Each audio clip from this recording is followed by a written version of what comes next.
Hi, I'm the Gadget Guru Andy Parr, and you're watching TheVog.net. I'm here in Nashville, Tennessee, where it's a gorgeous 65 degrees. I'm in the north part of town at one of my favorite restaurants, The Crystal.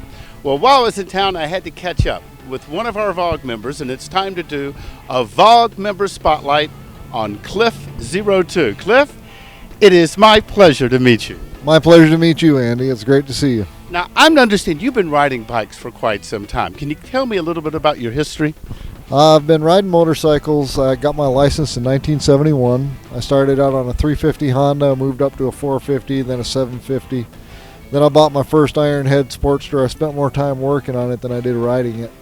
I gave up motorcycles for about 5 years, and then I went back and I got a Sportster back in the mid-'80s when Harley came out with that incentive deal, $39.95, and the new Evo Sportster. So I bought one, I kept it for a few years, and I stayed with the Harley brand, Sportsters mostly. I really like a Sportster because they're light and they're fun to flick around, fun to ride. And then I got an Electroglide, and I got a 2001 Electroglide. I got a real good deal off a buddy. Rode the bike a lot. About 50,000 miles in 4 years, which is a lot for me because I work full time. My wife don't like to give me a lot of time off either on the weekends.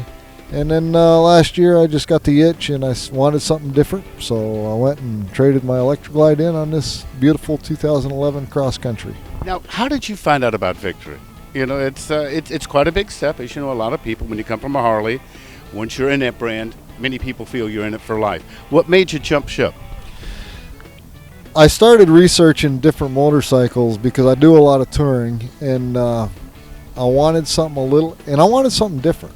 And my Harley ran good. It was a really good bike, but it was real costly to maintain. And it made me walk about 4 times, and I didn't like that, So I started looking around, and I had a friend out west in Kansas, a real good friend, and he bought a Victory. And he talked about it for a year, about what a great motorcycle it was. So I went up and checked him out, and I liked him, but I wasn't ready to make the move. And last year I was ready to make the move, and I swapped over. Now, did you take a test ride? Is that what convinced you to jump ship? I took a test ride, but actually when I sat on the bike, I just liked the way it felt. When I brought it up, the center of balance was much lower than my Electroglide, and it was easier to balance. My feet touched the ground, didn't have to do any modifications there. Initially, the first ride I took on it didn't sell me on it because it was completely different than my Electroglide as far as wind management and stuff like that. But I liked the bike enough, and I liked the mechanics of it enough and the way it felt to go ahead and make the leap. Now, when you look at you and you look at your bike, what is the typical type of riding that you enjoy doing? I like doing a lot of backcountry roads. And I got to tell you, being here in Middle Tennessee, Southern Kentucky area, you got them here. Oh, yeah. In fact, I thought I covered most of them down. I don't travel with a GPS or anything, but I went out last weekend and actually got lost. I got back on 848. I'd never been back on that. It's a small road up in Kentucky. And I love the back roads because you can cruise along anywhere between 30 and 60 miles an hour and see some wonderful scenery and meet some really neat people. Now, when you go out, you just go out for day trips, you do overnight, you do long trips. I realize you do work, and as you said, you have a missus at home that keeps you busy. You know, what sort of length or duration do you do on your bike? Last year, I did Run for the Wall, which is a memory ride for all the veterans, and I rode from here to Washington, D.C. and back. Next year, I'm going to ride out to California, and I'm going to ride from California to Washington, D.C. and back here. A lot of times, my wife and I will decide we'll just get the itch, and I'll come home on a Friday early in the afternoon and go, hey, what do you want to do this weekend? She goes, I don't know. We don't have anything planned. We'll get up on Saturday morning. We'll throw an overnight bag in this thing. We'll ride down to Atlanta or something like that, spend the night, come back up. Now, does she ride with you most of the time? She rides a good bit with me back here. What sort of influence did she have on you picking a cross country and leaving the Electroglide? None. Okay, you heard that here.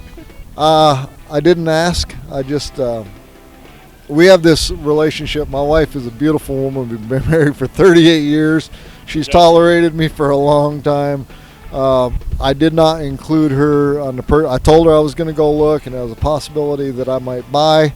She didn't think I was going to make the leap. When I came home, she wasn't real happy with me for a couple days. Well, what happened when you first got her on it? How did she feel? At first, she wouldn't ride it because she said it's ugly. And it's not a Harley. I mean, you made a major lifestyle change here. It's not a Harley, and she really didn't like the looks of it and stuff. It took 2 weeks to get her on it. Now she's pretty consistent in riding with me. So, well, you mentioned wind management. What mods or changes have you done to your bike? I added the C. Bailey's windshield. Now, which Bailey's is this? I think it's the 13-inch. Okay. And I made my own lower deflectors.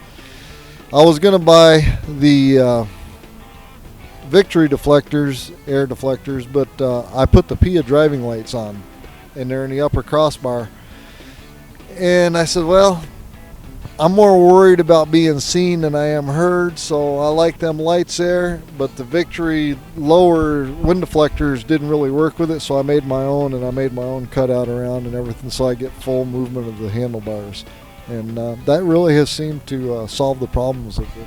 So now you feel comfortable when you're at highway speeds? Oh yeah, in fact, coming down here I was a little behind the power curve, so I ran 80 most of the way down here. Now, a lot of people talk about the storage on the cross country. What can you add to that discussion? It's a lot of storage. What I like about the storage on this is I usually travel light when I travel.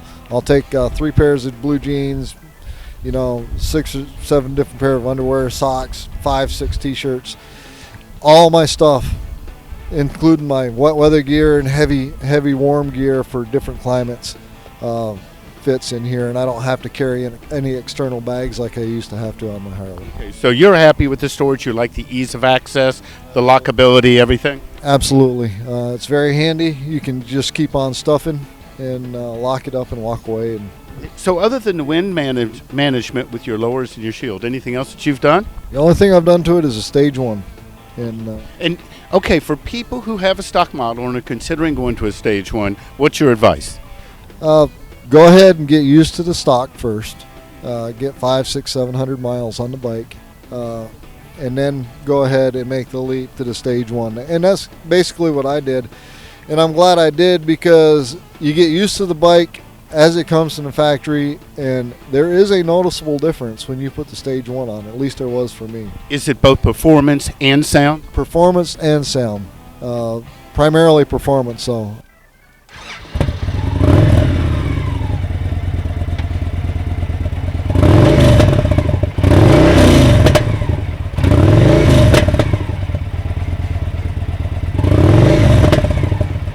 I don't find the stage 1 very loud. It's much quieter than my Harley was, which, by the way, when you're out on the road and you're riding for 600, 700 miles a day, it's easier on you. So, any other planned mods on here? No, I'm going to leave it just like it is. Well, I got to tell you, it's a gorgeous bike, and again, I'm one of those people. I've never met a motorcycle that I didn't appreciate. I mean, they're all works of beauty. I noticed you have some badges on your bikes. You want to tell us about them? The badge on the left, that's the Night Stalker Unit Crest. I retired as the Command Sergeant Major of the 160th Special Operations Aviation Regiment, and I still work for them today as a civilian. And the other badge on the right-hand side is the patron saint, St. Michael. He is the patron saint of paratroopers. And that's kind of like my good luck charm. Well, I guess I can take this time, and I realize by the time you see it, it takes some time to edit these, but yesterday was Veterans Day, so I can take this time to thank you for your service. I can also take this time to thank you. It's a pleasure to meet you. We've appreciated your input on the forums. The forums, without the people, they'd just be an internet site. And people like you help in creating a personality for the VOG, and that is one thing I greatly appreciate. Well, thank you very much. I enjoy being on the VOG. You got some great people on there. They have multitudes of ideas and how life should be, and it's really rather amusing sometimes. Well, if we all agreed on every topic, it'd be pretty boring, I think. It is very amusing, and some of the guys just tickle me. and I enjoy going on there. Sometimes I don't post a whole lot. I just read. And Bigfoot, by the way, I'm not as dumb as I look. It's just the way I dress. Okay, that's a shout out to Bigfoot here. Now we get to the business at hand. It was a pleasure to meet you. We're going to head over here right next door to the Crystal, have a few burgers, sit down and talk. And again, thank you for your time. It was a pleasure to meet you. It's a pleasure to meet you, Andy. For thevog.net, I'm the Gadget Guru, Andy Parr, and I'll see you on the road and online.